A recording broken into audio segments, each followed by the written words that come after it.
Hi ಎಲ್ರಿಗೂ. ನಾನಿವತ್ತು bread ಕುಲ್ಚದ ರೆಸಿಪಿಯೊಟ್ಟಿಗೆ ಬಂದಿದೆ. ಕಾಂಬುಗೆ ಬ್ರೆಡ್ಡಿನ ಹಾಗೆ ಇರ್ತು, ರುಚಿ ಮಾತ್ರ ಕುಲ್ಚದ್ದಿರ್ತು.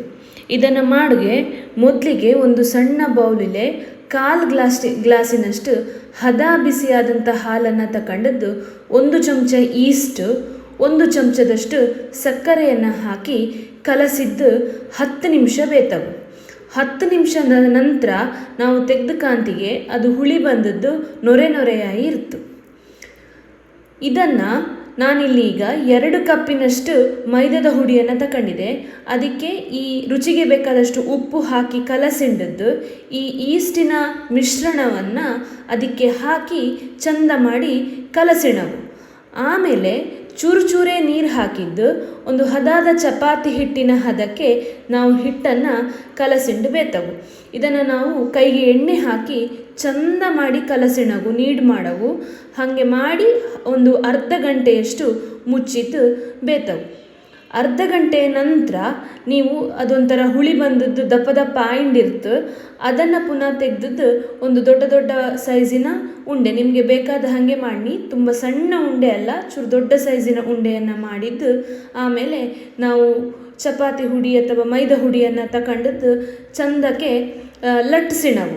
ಇಲ್ಲಿ ಲಟ್ಟಿಸ್ತಿಗೆ ನಾವು ಕೈಲೇ ಸಹ ಅದನ್ನು ಲಟ್ಟಿಸಿದ್ದು ಚೂರು ಹದ ಸೈಜಿಗೆ ಮಾಡಿಡ್ಲಕ್ಕು, ಅಥವಾ ನಮ್ಮ ಲಟ್ಟಣಿಗೆ ಮೂಲಕ ಸಹ ಒಂದು ಉದ್ದದ ಶೇಪಿಗೆ ಇದನ್ನು ನಾವು ಲಟ್ಟಿಸಿಣವು.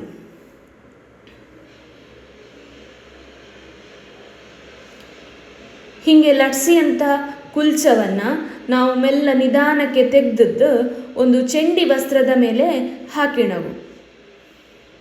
ಇಲ್ಲಿ ಚೆಂಡಿ ವಸ್ತ್ರದ ಬದಲಿಗೆ ನಿಮ್ಮ ಹತ್ರ ಬಟರ್ ಪೇಪರ್ ಇದ್ದರೆ ಅದನ್ನು ಹಾಕಿಂಡ್ರೆ ಮುಂದಿನ ಕೆಲಸ ತುಂಬ ಸುಲಭ ಆಯ್ತು.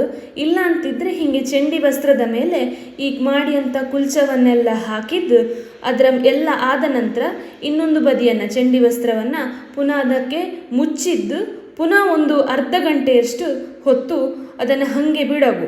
ಅರ್ಧ ಗಂಟೆಯ ನಂತರ ಮೆಲ್ಲ ನೀವು ವಸ್ತ್ರವನ್ನು ಮೆಲ್ಲ ತೆಗಿಯೋವು, ಅದಿಲ್ಲದಿದ್ದರೆ ಅಂಟಿಂಡಿರ್ತು ಚೂರು.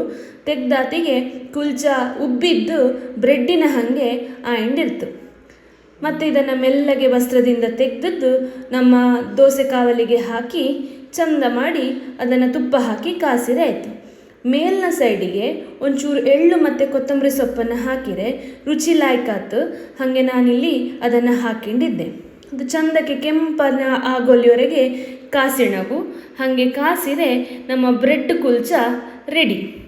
ಇದು ಕಾಂಬುಗೆ ಬ್ರೆಡ್ಡಿನಂಗೆ ಉಂಟು, ರುಚಿ ಕುಲ್ಚದ ಹಾಗೆ ಉಂಟು. ಇದನ್ನು ನಾವು ಮೆಲ್ಲ ಹರಿದದ್ದು ಕಂಡ್ರೆ ದಪ್ಪ ಸಹ ಇರ್ತು, ಒಳಗಿಂದ ಲೇಯರ್ ಆಗಿ ನಮಗೆ ಬ್ರೆಡ್ಡಿನಂಗೆ ಕಾಂಬುಗೆ ಸಿಕ್ತು. ಈ ಕುಲ್ಚವನ್ನು ನೀವು ಯಾವುದಾದ್ರೂ ಗಸಿ ಅಥವಾ ಚೋಲೆಯೊಟ್ಟಿಗೆ ತಿಂಬುಗೆ ಲಾಯ್ಕಾತು. ಈ ರೆಸಿಪಿಯನ್ನು ನೀವೊಮ್ಮೆ ಮನೇಲೆ ಮಾಡಿದ್ದು ಕಾಣಿ. ಇದಿಷ್ಟ ಆದರೆ ಲೈಕ್ ಮಾಡಿ, ಶೇರ್ ಮಾಡಿ, ಮತ್ತು ನಮ್ಮ ಚಾನಲನ್ನು ಸಬ್ಸ್ಕ್ರೈಬ್ ಮಾಡೋಕ್ಕೆ ಮರೆಯಡಿ. ಬಾಯ್.